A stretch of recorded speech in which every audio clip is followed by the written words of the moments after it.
Good evening, you're watching AWANI Tonight with me, Faye Kwan. Chinese President Xi Jinping has called on China and Malaysia to strengthen the alignment of their development strategies and advance their bilateral relationship through high-level strategic cooperation. The remarks were made in a signed article titled "May the Ship of China-Malaysia Friendship Sail Toward an Even Brighter Future" by Xi, published on Tuesday by several major media outlets here. The article coincided with the start of President Xi's state visit to Malaysia. In the piece, Xi described China and Malaysia as friendly neighbours across the sea and emphasised the need to inject fresh momentum into their long-standing friendship.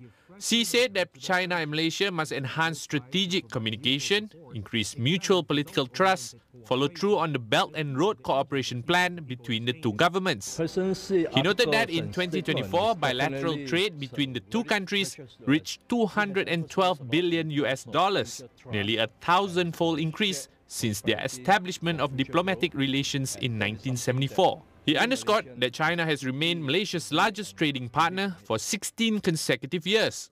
Xi also highlighted Malaysia's role as the ASEAN chair for 2025, saying China is committed to working with Malaysia and other ASEAN countries to combat the undercurrents of geopolitical and camp-based confrontation, as well as the countercurrents of unilateralism and protectionism, in keeping with the historical trend of peace and development.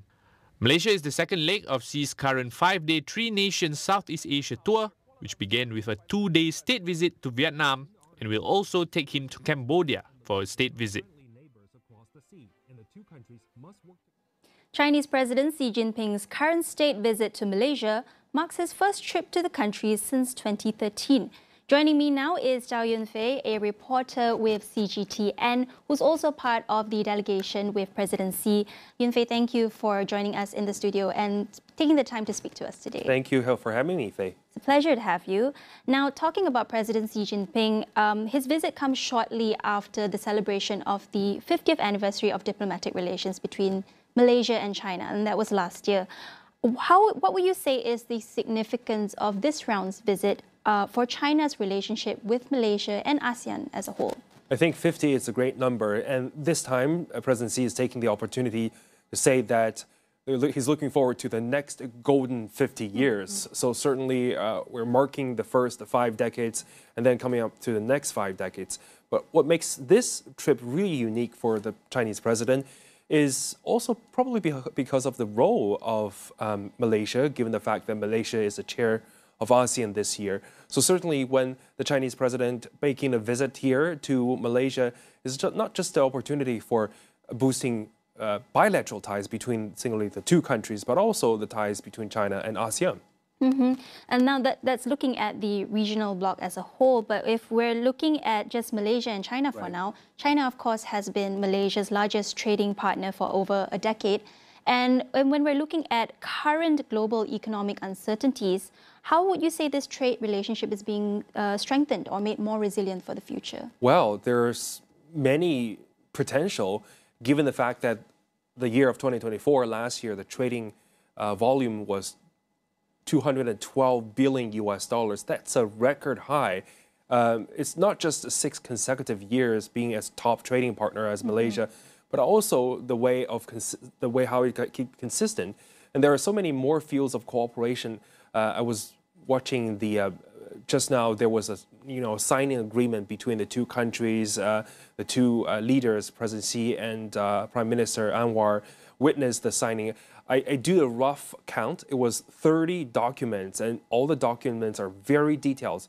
It not only covered a wide range of fields, but also very, very detailed. A document on AI, on navigation system, as well as documents on even coconut and pandas. So it's really detailed. Now, pandas are something that Malaysians really love from China's perspective. And if we're looking at the ASEAN region, then the bigger picture now, how is China working with its regional partners, including Malaysia, to build trust and kind of manage differences in opinion within the South China Sea? I want to mention in a work conference, a central conference on neighboring country that China hosted last year. It's a conference of the Political Standing Committee of the Political Bureau of CPC Central Committee. the top leaders of this country, of the party, really attend. So there was a central conference on work related to neighboring countries that happens last week in China. So China is taking its relationship with its neighboring countries as a top priority in its diplomacy. And also that marks the first abroad trip for the Chinese president made.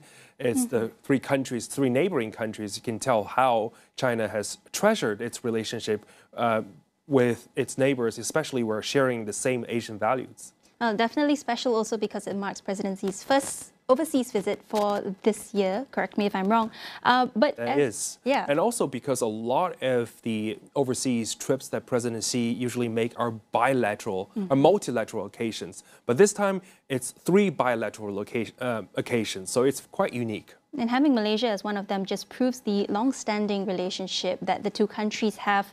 And if we're looking ahead, how does China envision then the next, you spoke about 50 years, the next 50 years of its bilateral and economic relations with Malaysia, especially under the two countries' comprehensive strategic partnership? Well, because both leaders of both sides mentioned about synergizing the strategic plans or partnering the strategic plans.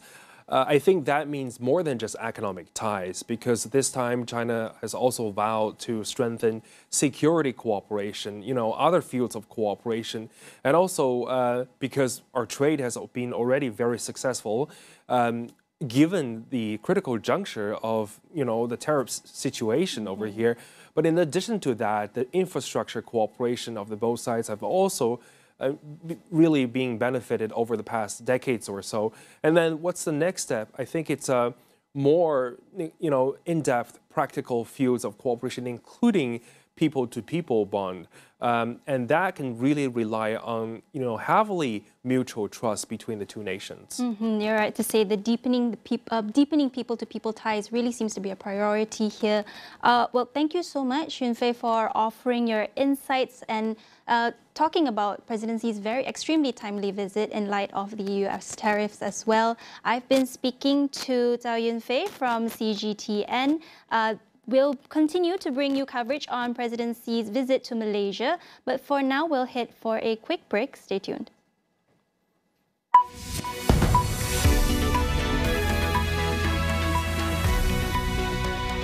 Dah cuba elak panas terik, tapi kulit kepala masih gatal dan berminyak? Mungkin ia kelemomo. Gunalah Head & Shoulders. Berkesan menghapuskan kelemomo sehingga 100% bebas kelemomo. Head & Shoulders.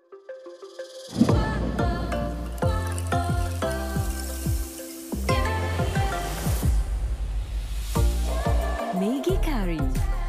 Rasanya tiada ganti. Kerap menggaru kulit kepala disebabkan kelomomor, masalahnya lebih mendalam. Gunalah Head & Shoulders menembusi 5 lapisan untuk membasmi kelomomor dan kegatalan. Bebas kelomomor sehingga 100%. Head & Shoulders diuji secara dermatologi. Di dalam setiap berita yang dibawa, konteks amat penting. Kami sentiasa membawakan yang tergempar dan terkini. Pastikan Astro AWANI menjadi pilihan anda, tidak kira di mana sahaja anda berada. Di era digital, pemasaran bukan hanya tentang penjualan semata-mata. Penceritaan menarik jadi kekuatan dalam membina hubungan perniagaan, tingkat pengetahuan, perkasakan perniagaan anda. Saksikan segmen Jiwa SME dalam program Awani Pagi dan Niaga Awani setiap Isnin hingga Khamis di saluran 501. Dibawakan oleh penaja utama jelajah Jiwa SME, Unify Business, rakan digital pilihan anda.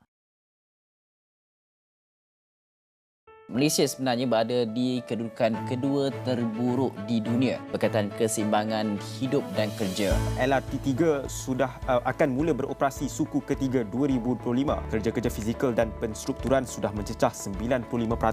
KPM sebenarnya sedang memperincikan cadangan untuk menyediakan allowance kos sara hidup tingkatan 6. Libat urus antara umat Islam dan agama lain penting supaya dapat mengelakkan ataupun membawa kepada Islamofobia.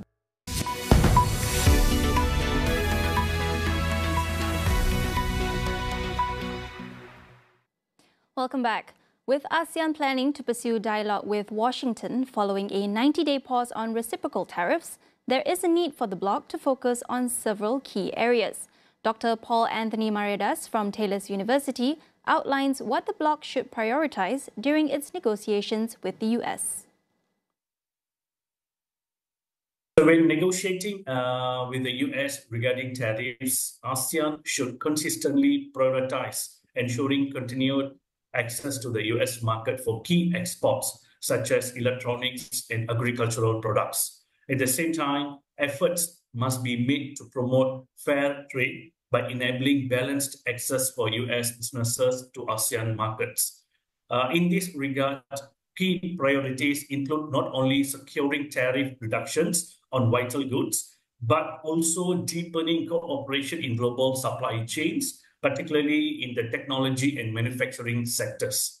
Moreover, ASEAN should proactively advocate for open digital trade and increase support for green technologies, both of which represent significant areas of growth for the region. ASEAN's economic ministers have said they would not take any retaliatory measures.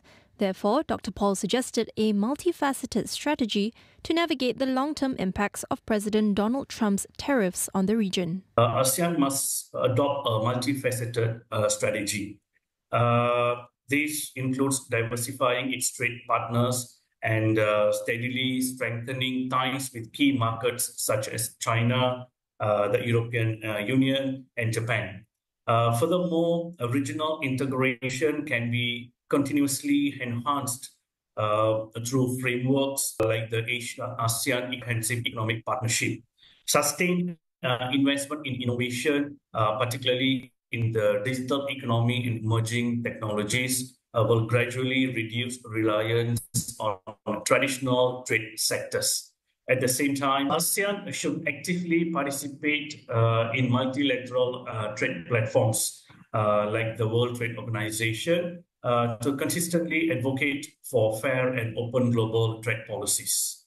Ongoing economic diplomacy with the US remains essential to maintaining open trade channels, simultaneously reinforcing internal resilience through continuous improvements in infrastructure, governance, and workforce skills will ensure ASEAN's long-term competitiveness amid external uncertainties.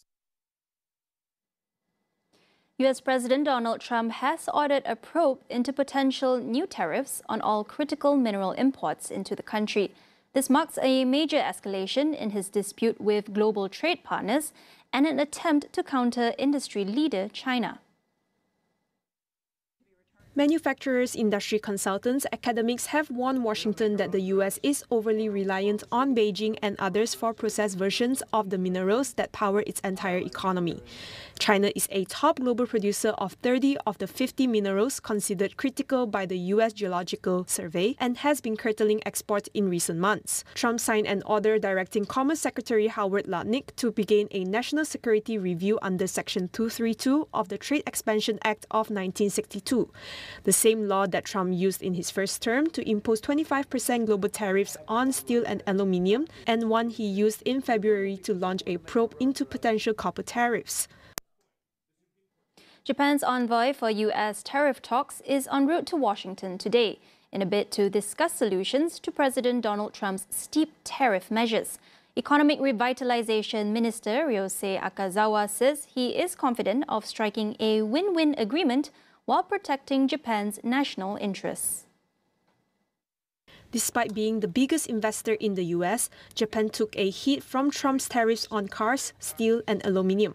Last week, Trump paused his reciprocal tariff of 24% on Japan, along with differing tariffs on most other nations. Akazawa is set to meet Treasury Secretary Scott Bessent and Trade Representative Jamieson Greer. The Daiwa Institute of Research warned that Trump's reciprocal tariffs could cause a decline of 1.8% in Japan's real GDP by 2029.